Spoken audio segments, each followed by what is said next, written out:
For a nice, short, and simple video out there, I took a deep dive on a couple prominent figures out there in the scene that I'm sure many of you guys know about. That's the NRG co-CEO, now Hector Rodriguez, formerly, of course, known as Optic Hecz, alongside Nadeshot. And I really like doing these kind of videos where I take a deep dive because I love doing spin-off content for all of you. And I got lost in YouTube last night talking about this topic right here, and that's going to be Nadeshot alongside him. These guys, they go way back, beyond the partnership of many esports org owners and friends out there. These two and their friendship is pretty prolific. You know, it stretches back at least 5 years, if not before then, but 5 years is how far I went back to see a very cool moment. That's going to be the first moment where Nadeshot actually stepped back from the Call of Duty roster as their captain, and the first time we found out that Nadeshot had ownership in the Optic Gaming brand and organization gifted to him by Hector himself. And now we fast forward as we talk on this video, just 4 to 5 years later, the changes these two have made in their careers and their movements.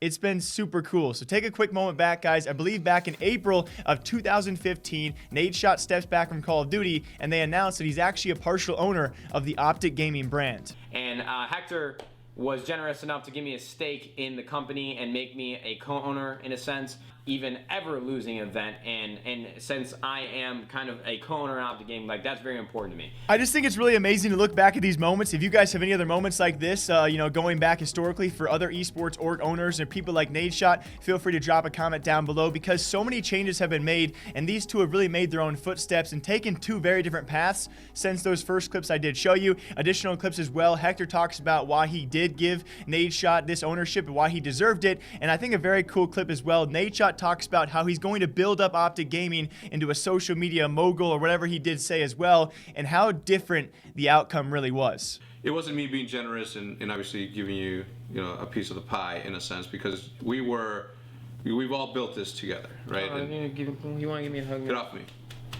To him, since he is a player and he's in the forefront, he knows better than I do. Like, hell yeah, I do. Of course, You're right? lucky I'm quitting. I'm about to turn Optic into a powerhouse media mogul machine. And then, within 3 to 4 years, actually in the past 2 years, obviously when these big moves did make, we had Nadeshot take off to his own team. But I think shortly after that clip is around the same time, he maybe thought about making his own team, making his own brand, eventually became 100 Thieves, now the fastest growing esports organization, or certainly at least one of them throughout the past couple of years. Their first 2 years of existence, they've made some amazing moves, and it's just cool to see, especially with our esports valuations coming out, brought to us by Forbes list. We touched on this a couple of days ago as well, what Nadeshot has become ever since he was gifted that Optic ownership. He left that behind to build his own organization, which has now surpassed that of Hector and his projects, or at least in some circumstances. Of course, breaking that top 10 is Nadeshot 100 Thieves, $160 million valuation of worth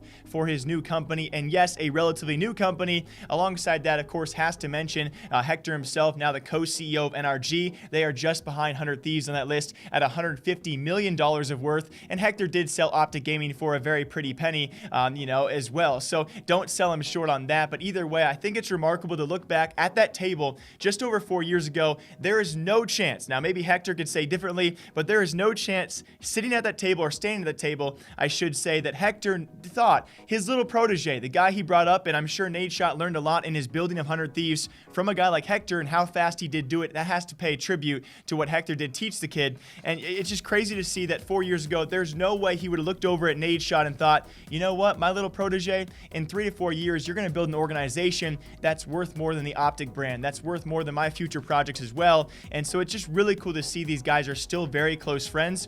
I don't think I've ever told this story, and maybe if they ever watch this, I was actually in Las Vegas at a casino, I believe 6 to 8 months ago, and I saw the two walking in together. I went over and gave them knuckles. I've never been so nervous in my life, but they hang out. They go to Vegas. They obviously hang out and vlog sometimes. These two are close friends, and now they are rivals, I would say, in the esports scene, but still so successful in their own projects. And it's so amazing to look back just 4.5 years and what these two have done. It makes you think that anything is possible when it comes time for esports and what these guys can do. And I cannot wait to cover them more in the future. That is Hector and Nadeshot. Hector's little protege, Hector's little man Nadeshot, is now worth more than Hector himself, or at least his esports organization is. And it's remarkable to see. Until next time, I hope you guys all enjoy breaking down esports and gaming news here every single day. If you have a story for me, feel free to drop me a DM or a comment down below. Until next time, take care of yourselves, guys. I'll see you all back here sometime soon.